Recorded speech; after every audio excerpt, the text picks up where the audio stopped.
What if you could read the mind of an IELTS examiner? Well, I've done the next best thing. I interviewed 5 experienced IELTS examiners with over 50 years of combined experience as examiners.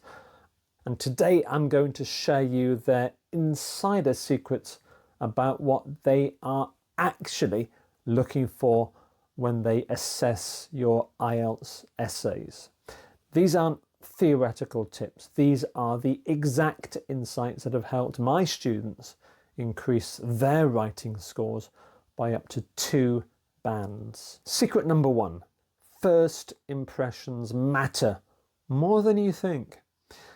You know the saying that first impressions count, first impressions matter. It turns out the same thing applies to IELTS writing.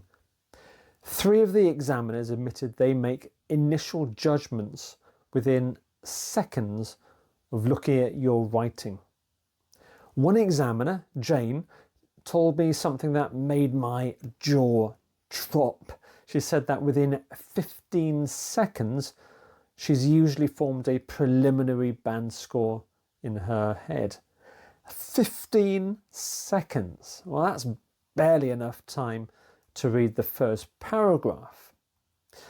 Now, this doesn't mean that examiners don't carefully assess your writing afterwards, but it does mean that they can form a positive or a negative opinion about your writing very quickly. So what creates a good first impression? Clear paragraphing with proper spacing, a relevant opening sentence, and a brief introduction which directly addresses the task. And what creates a bad impression? Well, one examiner told me he calls messy handwriting with no clear paragraph breaks the band 5 signal. Now, I remember working with a student from China called Mei who kept getting 6.5 despite having excellent English. But she tended to write long-winded opening paragraphs, and her paragraphing generally in her essay wasn't very clear. So we simply had to make sure that her essay was organized into clear paragraphs, each of which had a very clear purpose. And we also worked together to improve her opening paragraph, her introduction. And on her next test, 7.5. Now, the content of her essay wasn't dramatically different, but the first impression she gave was. Examiners also emphasise, though, that their initial impressions will get adjusted once they start to do a detailed reading of your essay. But of course, starting strong puts you in a great position. Let's move on to the next bombshell. Secret number 2. This is to do with task response. The task response misconception is what I call it. Here's something nearly every examiner mentioned. The IELTS band descriptors say that to get a band 7 for task response, an essay needs to address all parts of the task. In other words, addressing all of the questions and all of the points made in the task prompt. But this alone isn't really enough for a band 7. Here's the truth. Addressing all parts of the task is fine for band 6, but for band 7 and above, examiners are looking for depth. Let me explain this with an example. For the question, to what extent do you agree that technology has improved communication? A band 6 response might say, technology has improved communication in some ways, but created problems in others. This essay will discuss both sides. But a band 8 response might say something like this.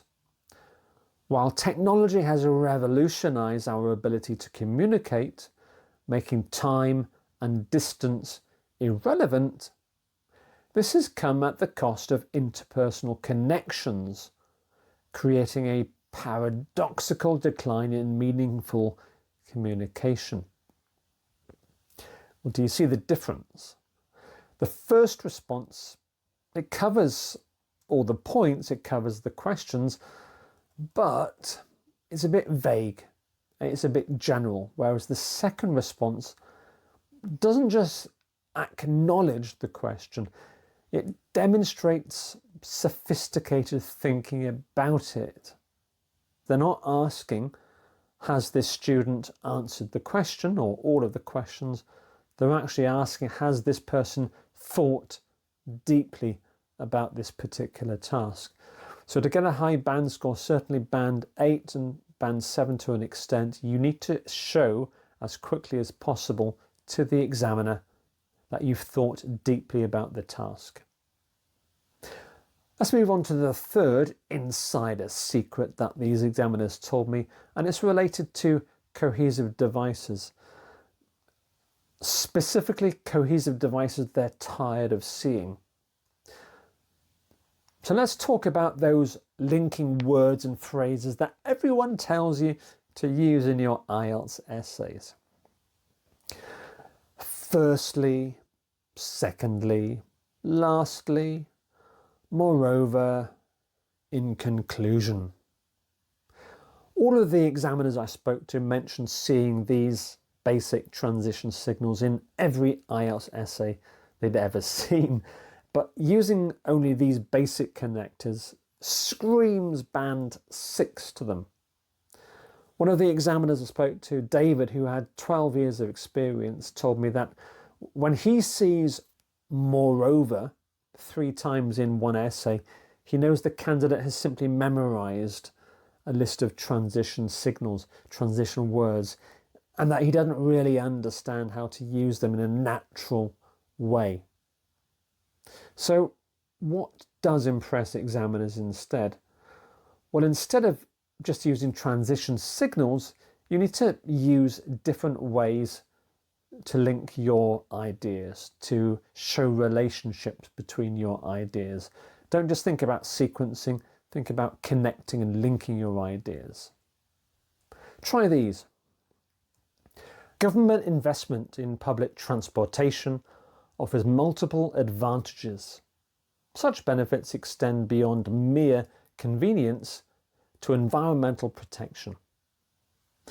This is an example of referencing the word such, and also a carrier noun, benefits. If you want to learn more about carrier nouns, then I've made a separate video about this, and there is a link to that video about carrier nouns in the description. Modern education emphasises technological skills. The same cannot be said for critical thinking abilities. This is an example of substitution. Urban development policies, which often prioritise economic growth over sustainability, require fundamental reconsideration. And that's an example of a relative clause, which also is a way of linking ideas. Now, I'm not saying never use common transition signals. They're common because, well, they're useful. But if every paragraph starts with firstly, secondly, thirdly, lastly, then you are limiting yourself. So here's a quick tip.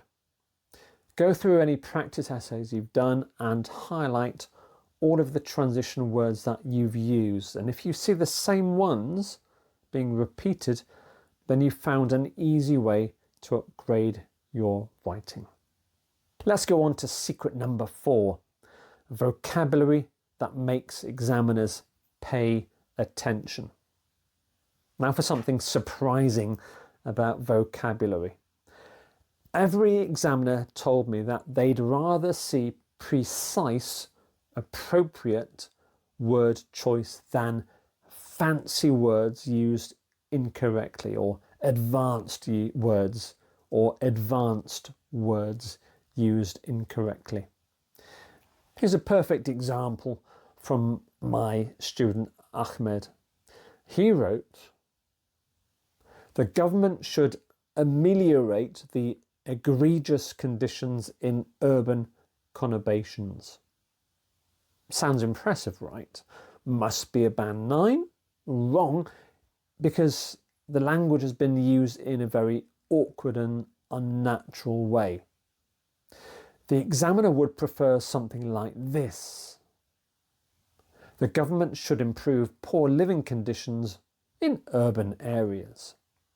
They prefer that because it's clear and it's precise and it's natural. Another examiner, Sarah, told me something fascinating. She said she mostly pays attention to groups of words, such as phrases and collocations.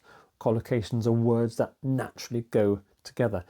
She pays more attention to those groups of words than to individual words. So, for example, if you write a collocation like conduct research instead of do research, or poor living conditions instead of bad living conditions, that shows you have a higher proficiency in vocabulary and you'll get a higher band score. If you're wondering about vocabulary lists, well, yes, they do help. And I've made lots of videos and courses on vocabulary. Some of the videos are in the description below this video. But I do make sure that when I teach individual words, I teach them in context. I show you how they're used in collocations, in phrases, and in sentences, and not on their own. Because words, they get very lonely on their own. They work better in groups, and that's what IELTS examiners are looking for. Let's move on now to the final secret, number 5. This is to do with grammar. Let's bust a huge myth. Complex sentences do not always mean better grammar scores. All 5 examiners said they're looking for grammatical control and variety, not lots and lots of complex sentences. Michael, who's been examining for almost 20 years, told me that he'd rather see a mix of simple compound and complex sentences used accurately than lots of error-filled complex sentences. And here's what they actually look for.